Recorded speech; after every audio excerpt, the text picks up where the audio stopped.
Everyone, welcome back to my SP medicos channel. और आज के इस लेक्चर में हम डिस्कस करेंगे कि एक साइकेट्रिक इल पर्सन का कैसे हम हिस्ट्री कलेक्ट करते हैं। तो ये फॉर्मेट काफ़ी इंपॉर्टेंट होने वाला है। पहले भी हम अपने चैनल पे बहुत सारे ऐसे फॉर्मेट को अपलोड किया है, जैसे कि मेडिकल सर्जिकल नर्सिंग में हम कैसे हिस्ट्री कलेक्ट करते हैं किसी पेशेंट का, या फिर ऑब्स्टेटिकल हिस्ट्री कैसे कलेक्ट करते हैं। बट आज का जो वीडियो है थोड़ा डिफरेंट है, फॉर्मेट सेम रहता है, लेकिन जो साइकेट्रिक इलनेस पर्सन का जो हिस्ट्री कलेक्शन होता है वो थोड़ा डिफरेंट रहता है। तो चलते हैं। सबसे पहले हम किसी भी पेशेंट का हिस्ट्री कलेक्शन करने जाते हैं तो उसका आइडेंटिफिकेशन डाटा लेते हैं। आइडेंटिफिकेशन डाटा में क्या क्या इंक्लूड रहता है, जैसे पेशेंट का नाम, फादर्स नेम, प्लस अगर उस पेशेंट की शादी हो गई है तो उसकी जो वाइफ है या फिर हस्बैंड है अगर साथ में जो है उसको हम रखते हैं, या फिर एड्रेस क्या है पेशेंट का, जहाँ पे क्वेश्चन मार्क है, मीन्स कि आपके जो पेशेंट है वो कहाँ का रहने वाला है, उसको इंक्लूड कर लीजिएगा। Age and sex, marital status, occupation, income, आप अपने पेशेंट के अकॉर्डिंग ये सब फिलअप कीजिएगा। नेक्स्ट है इन्फॉर्मेंट, मतलब कि जो पेशेंट है वो अपना इन्फॉर्मेशन खुद दे रहा है या फिर उसके साथ जो गार्जियन गया है वो दे रहा है। नेक्स्ट है इन्फॉर्मेशन जो भी आपने लिया वो कैसा था, अच्छा था या फिर आधा अधूरा था। नेक्स्ट है OPD number, ward, education, religion, date of admission, इसको भी हमने क्वेश्चन मार्क लगाया, मीन्स कि आपके पेशेंट का जिस दिन एडमिशन हुआ उस चीज़ को आप यहाँ पे नोट करिएगा। एंड नेक्स्ट है डायग्नोसिस। डायग्नोसिस का मतलब क्या होता है कि आपके पेशेंट को क्या हुआ है जिसका आपने हिस्ट्री कलेक्ट कर रहे हैं। तो जो मेरा पेशेंट है ये साइकेट्रिक इलनेस से सफ़र कर रहा है। साइकेट्रिक इलनेस में भी वो कौन सा डिसऑर्डर है, तो डिलीरियम डिसऑर्डर है। जब भी आप कोई भी किसी पेशेंट का हिस्ट्री कलेक्ट करने जाते हो तो उस डिजीज के बारे में आपको अच्छे से नॉलेज होना चाहिए। जैसे कि आप डिलीरियम क्या है, तो डिलीरियम एक टाइप का ऑर्गेनिक मेंटल डिसऑर्डर है जिसमें उस पर्सन का क्या होता है, कॉन्शियसनेस में इम्पेयरमेंट आती है, प्लस जो डिसोरिएंटेड रहता है, और उसको क्या होता है, परसेप्शन रहता है, मीन्स कि जैसे इल्यूजन एंड हेलुसिनेशन बना रहता है, रेस्टलेसनेस बना रहेगा, उसकी जो थिंकिंग होगी वो डिस्टर्ब रहेगी। नेक्स्ट है डॉक्टर कंसल्ट, मतलब किस डॉक्टर से उसको चेक करवाया जा रहा है। एंड नेक्स्ट अब हम बात करेंगे चिप कंप्लेंट्स के बारे में, मतलब कि पेशेंट क्या कंप्लेन कर रहा है। तो पेशेंट के अकॉर्डिंग क्या कंप्लेन किया जा रहा है, abnormal aggressive without any no reason. कभी कभी क्या हो रहा है, बिना रीज़न का वो एग्रेसिव बिहेवियर करने लग रहा है, लिथर्जी फील कर रहा है, रेस्टलेसनेस बना रहा है, उसका जो स्लीपिंग पैटर्न है, उसकी जो हैबिट है वो क्या है, डिस्टर्ब हो गई है। दिन में सोना चाहिए, नहीं सोना चाहिए तो वो दिन में सोता है, रात को सोना चाहिए तो रात में जगा रहता है, इस टाइप का उसका स्लीपिंग पैटर्न बन जाता है। प्लस उनका जो साइकोमोटर है वो भी डिस्टर्ब हो जाता है। अब नेक्स्ट हम बात करेंगे history of present illness. History of present illness में जो भी उसके साथ गया है वो में भी हो सकता है कि उसके बारे में बता सकता है कि हमारे जो साथ मेरा जो पेशेंट है उसको क्या हुआ है। तो जैसे कि पेशेंट कम इन साइकेट्रिक हॉस्पिटल, जो पेशेंट है जाहिर सी बात है कि उसको साइकेट्रिक डिसऑर्डर है तो साइकेट्रिक हॉस्पिटल में वो जाएगा। वो किसके साथ गया है, अपने रिलेटिव या और फैमिली मेम्बर के साथ गया है। तो उन्होंने क्या कंप्लेन किया, उनका जो फैमिली मेम्बर है जैसे कि उनके पापा उनके साथ गए हैं तो क्या कंप्लेन कर रहे हैं कि जो योगेश है, मतलब कि पेशेंट का नाम है योगेश, वो क्या रिएक्ट एबनॉर्मल बिहेवियर, वो एबनॉर्मल बिहेवियर कर रहे हैं, जैसे कि सडन क्राई करने लग रहे हैं, उनको अचानक से चक्कर सी आ जा रही है, उनकी एपेटाइट जो है वो डिक्रीज हो गई है, थिंकिंग डिस्टर्ब हो गई है 6 मंथ से लगभग। अब नेक्स्ट हम क्या करेंगे, collect past medical history. There is no significant, उनके पास कोई भी पास्ट मेडिकल हिस्ट्री नहीं है, जैसे कि कोई पहले कोई से किसी भी टाइप का हाइपरटेंशन, डायबिटीज़ या ब्रोंकियल अस्थमा या कोई भी कम्युनिकेबल डिजीज से उन्होंने सफ़र नहीं किया है। नेक्स्ट है साइकेट्रिक हिस्ट्री। साइकेट्रिक हिस्ट्री में क्या है, this is the first time यहाँ पे ही रहेगा, he was admitted in psychiatric hospital. वो फर्स्ट टाइम क्या हुआ है, जो योगेश है वो फर्स्ट टाइम साइकेट्रिक हॉस्पिटल में एडमिट हुआ है। नेक्स्ट वन फैमिली चार्ट को इंक्लूड करेंगे, जो कि फैमिली चार्ट का जो फॉर्मेट है ऐसा होता है। उसके बाद फैमिली चार्ट बनाने के बाद आप एक फैमिली ट्री को इंक्लूड करेंगे।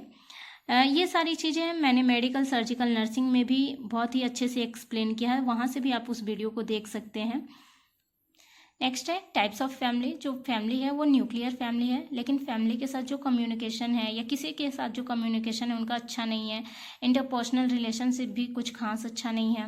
उसके बाद पर्सनल हिस्ट्री हम कलेक्ट करेंगे, जिसमें एंटीनेटल पीरियड, बर्थ क्राई, उसके बाद बर्थ डिफेक्ट कुछ था या नहीं। उसके बाद चाइल्डहुड हिस्ट्री हम कलेक्ट करेंगे, जिसमें कि जो भी प्राइमरी केयर गिवन, मतलब किसके द्वारा उनको केयर प्रोवाइड किया गया था फर्स्ट टाइम, तो मदर के द्वारा। फीडिंग क्या थी, age at weaning, development, milestone, behaviour and emotional problem, ये सब उनका हम नोट करते रहेंगे।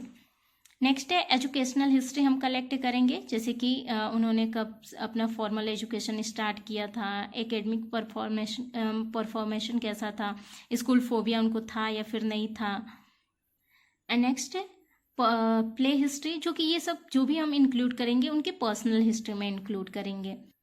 नेक्स्ट ऑक्यूपेशनल हिस्ट्री, जिसमें कि हम ये नोट करेंगे एज एट स्टार्टिंग वर्क, उन्होंने अपना जो भी ऑक्यूपेशन है कौन से एज में स्टार्ट किया था, जॉब से सेटिस्फाई है या फिर नहीं, मैरिटल स्टेटस क्या है, तो वो अनमैरिड है इसलिए इसको हमने ब्लैंक छोड़ दिया है। नेक्स्ट है relationship of family member with the patient, patient के साथ फैमिली का जो रिलेशनशिप था वो कैसा है। The patient has good relationship, patient के साथ अच्छा रिलेशनशिप है विथ फैमिली मेंबर के साथ, but see often sometimes crudely behaviours, लेकिन समटाइम्स क्या हो रहे हैं कि जो पेशेंट है, जो योगेश है, वो अपने फैमिली मेंबर के साथ क्रूडली बिहेवियर करने लग रहे हैं, कभी कभी किसी ओनली वन इंडिविजुअल से और कभी कभी सभी फैमिली के साथ। नेक्स्ट है प्रीमॉर्बिड पर्सनालिटीज, जैसे कि सोशल रिलेशन उनका कैसा है, मूड कैसा है, कैरेक्टर कैसा है पेशेंट का, हॉबीज क्या क्या है, यहाँ पे भी ही रहेगा। नेक्स्ट है स्लीपिंग पैटर्न क्या है, और फिर हम इसमें वाइटल साइन भी पेशेंट का इंक्लूड करते हैं, जिसमें कि वाइटल साइन में हम ये इसको हम चार्ट के थ्रू भी हम इंक्लूड करते हैं या फिर हम ऐसे भी बना सकते हैं। टेम्परेचर क्या है, जो भी टेम्परेचर हम ले रहे हैं, ओरली ले रहे हैं, एक्सिलरी ले रहे हैं, रेक्टम से ले रहे हैं, इस चीज़ को भी हमको नोट करना होता है। Pulse, respiration and blood pressure. कभी भी हम साइकेट्रिक इल पर्सन का हम हिस्ट्री कलेक्ट करते हैं तो सबसे इम्पॉर्टेंट होता है मेंटल स्टेटस एग्जामिनेशन। अब मेंटल स्टेटस एग्जामिनेशन के अंदर हम क्या क्या देखते हैं, जैसे कि जनरल अपीयरेंस एंड बिहेवियर के अंतर्गत आते हैं कुछ हेडिंग, जैसे कि level of consciousness, body build, grooming, dressing, posture and gait, eye contact, behaviour and facial expression. Speech, speech में आता है initiation, reaction time, speed, volume, tone. Next होता है mood and affect. Mood and affect में यहाँ पे एक subjective data होता है और एक ऑब्जेक्टिव डाटा। सब्जेक्टिव डाटा का मतलब क्या होता है कि पेशेंट खुद बता रहा है, और ऑब्जेक्टिव डाटा के मतलब क्या होता है कि हमने पेशेंट से जो भी क्वेश्चन एराइज किया तो क्या हमने डिस्कशन निकाला, क्या हमने डायग्नोज किया।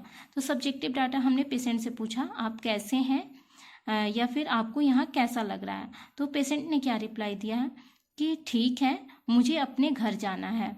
तो जो डॉक्टर है या फिर जो नर्स है ऑब्जेक्टिव डाटा में क्या लिख सकती है, my patient was not happy, मेरा जो पेशेंट है वो हैप्पी नहीं है, and not wanted to live there, और वो यहाँ पे रहना नहीं चाहता है। नेक्स्ट है थॉट, उसका देखेंगे, जैसे स्ट्रीम ऑफ थॉट, विचारधारा उसकी कैसी है, form of thought, delusion present है या नहीं, हेलुसिनेशन प्रेजेंट है या नहीं। तो जो डिलीरियम के पेशेंट है उसमें visual and auditory hallucination present रहते हैं। आइडियाज़ क्या है उनका, ओसीडी यानी कि ऑब्सेसिव कंपल्सिव डिसऑर्डर है या नहीं। नेक्स्ट है फोबिया, उनको किसी टाइप का फोबिया प्रेजेंट है या नहीं, तो इसमें प्रेजेंट नहीं है इसलिए हमने नील रखा है। नेक्स्ट है परसेप्शन, परसेप्शन में इंक्लूड होगा इल्यूजन, तो उनको इल्यूजन नहीं है लेकिन हेलुसिनेशन उनके में प्रेजेंट है पेशेंट में। नेक्स्ट है कॉग्निटिव फंक्शन, कॉग्निटिव फंक्शन भी बहुत ही इंपॉर्टेंट है, जिसमें कि हम अटेंशन देखते हैं। अटेंशन में क्या है, हम क्वेश्चन एराइज करते हैं पेशेंट से, जैसे कि book, pen, pencil, chair, mobile, table. अब हम इसको बोलेंगे कि उल्टा करके बोलिए, तो पेशेंट क्या बोल रहा है, मोबाइल, चेयर, बुक, मतलब उन्होंने अच्छे से नहीं बोला, तो हम जो आउटकम है वो क्या निकल रहा है कि अच्छा नहीं है, नॉट गुड। नेक्स्ट है कंसंट्रेशन, कंसंट्रेशन में क्या है, उनका जो कंसंट्रेशन है वो कैसा है, तो हमने क्वेश्चन एराइज किया पेशेंट से 90 100 माइनस 100 कितना होगा, इसको प्लीज़ कैलकुलेट कीजिए। तो वो कभी कभी बोल रहे हैं 1000, फिर कभी बोल रहे हैं 700, फिर कभी बोल रहे हैं 800, मतलब हमारा आउटकम क्या निकल रहा है कि वो बहुत ही पेशेंट क्या है, कंफ्यूज्ड है। नेक्स्ट वन है ओरिएंटेशन, ओरिएंटेशन में हम क्या चेक करेंगे, जैसे कि टाइम, हम पेशेंट से क्वेश्चन करेंगे व्हाट इज डेट टुडे, आज का डेट क्या है। तो पेशेंट बहुत ज़्यादा टाइम लगा रहा है सोचने में, सोचने के बाद वो सही समय बता रहा है, सही डेट बता रहा है। तो आउटकम हमारा क्या निकल रहा है, नॉट ओरिएंटेड, वो ओरिएंटेड नहीं है। नेक्स्ट है प्लेस। प्लेस में हम क्या क्वेश्चन अराइज करेंगे पेशेंट से, वेयर आर यू नाउ, अभी वो कहाँ पे हो तुम, तो वो बोलेगा हॉस्पिटल, मतलब क्या है कि वो नॉर्मली गुड रिस्पॉन्स किया। नेक्स्ट है पर्सन। पर्सन में क्या हम उससे क्वेश्चन अराइज करेंगे कि वो हॉस्पिटल किसके साथ आया है, तो उसने सही आंसर दे दिया है कि अपने फादर के साथ आया है, तो आउटकम क्या निकल रहा है, ओरिएंटेड है। नेक्स्ट है मेमोरी। मेमोरी में 3 इंपॉर्टेंट हेडिंग है, एक है इमीडिएट और एक है रिसेंट एंड एक है रिमोट। तो इमीडिएट में हम क्या क्वेश्चन करेंगे, इमीडिएट का मतलब जस्ट, तुरंत। तो हमने उससे क्वेश्चन क्या पूछा, दोपहर लंच में आपने क्या खाया। तो पेशेंट ने अपना सही आंसर दिया, जैसे कि उसने आंसर दिया रोटी, सब्जी, दाल, सलाद। आउटकम क्या है, इंटैक्ट है। नेक्स्ट है रिसेंट में, कुछ देर के बाद हमने क्या पूछा उससे, सुबह में आपने अपनी दवाई ली थी, ऐसा उससे क्वेश्चन करेंगे। थोड़ी देर हो गया है क्योंकि हम सुबह की बात पूछ रहे हैं कि सुबह में आपने अपनी दवाई ली थी, तो वो अभी उसको समझ नहीं आ रहा है कि लिया था या फिर नहीं, उसको याद नहीं आ रहा है, तो वो बोल रहा है शायद। तो हमारा आउटकम क्या निकल रहा है, नॉट गुड। नेक्स्ट है रिमोट।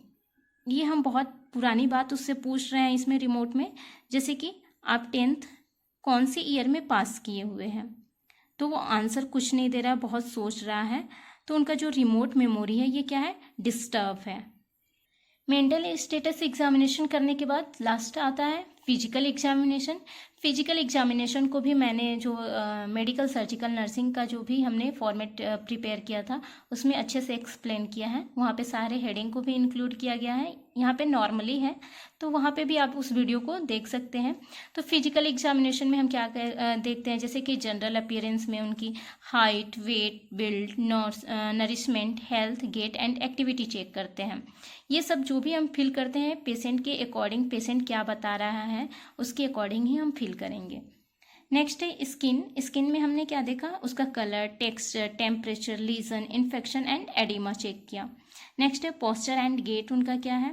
नेक्स्ट हेयर्स कैसे हैं, हेयर्स का कलर, डेंड्रफ प्रेजेंट है या नहीं हेयर्स में, इस चीज़ को देखते हैं।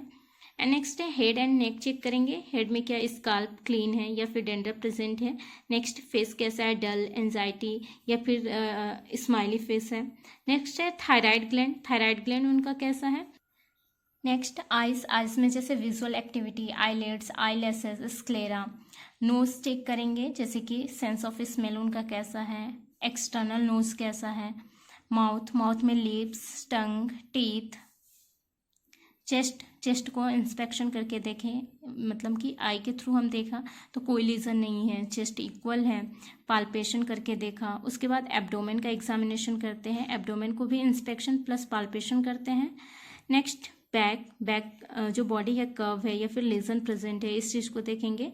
नेक्स्ट है जेनाइटेलिया, तो मेल पेशेंट का हमने आइडेंटिफिकेशन डाटा लिया है, तो यहाँ पे मेल पेशेंट का जेनाइटल ऑर्गन के बारे में हम लिखेंगे। अगर फीमेल पेशेंट है तो फीमेल पेशेंट के अकॉर्डिंग यहाँ पे नोट करते हैं, जैसे कि जेनाइटेलिया में क्या है, penis, rectum and hernia present है या नहीं। तो यहाँ पे क्या होता है, कंप्लीट फिजिकल एग्जामिनेशन हो जाता है। फिजिकल एग्जामिनेशन कंप्लीट होने के बाद इन्वेस्टिगेशन करते हैं। तो डिलीरियम के पेशेंट में हमने क्या क्या इन्वेस्टिगेशन किया, जैसे कि हिस्ट्री कलेक्ट कर लिया था, physical examination, mental status examination भी किया, न्यूरोलॉजिकल एग्जामिनेशन करते हैं, हिमेटोलॉजिकल इन्वेस्टिगेशन करते हैं, जैसे कि ब्लड ग्रुपिंग मैच कराना, ब्लड ग्लूकोज, CBC, ESR, ये सब चेक करते हैं। उसके बाद यूरिन एग्जामिनेशन भी करते हैं। आई होप कि आपको ये वीडियो अच्छी लगी हो। अगर वीडियो अच्छी लगी है तो फटाफट हमारे वीडियो को लाइक कर दें और हमारे चैनल को सब्सक्राइब कर दें। Thank you.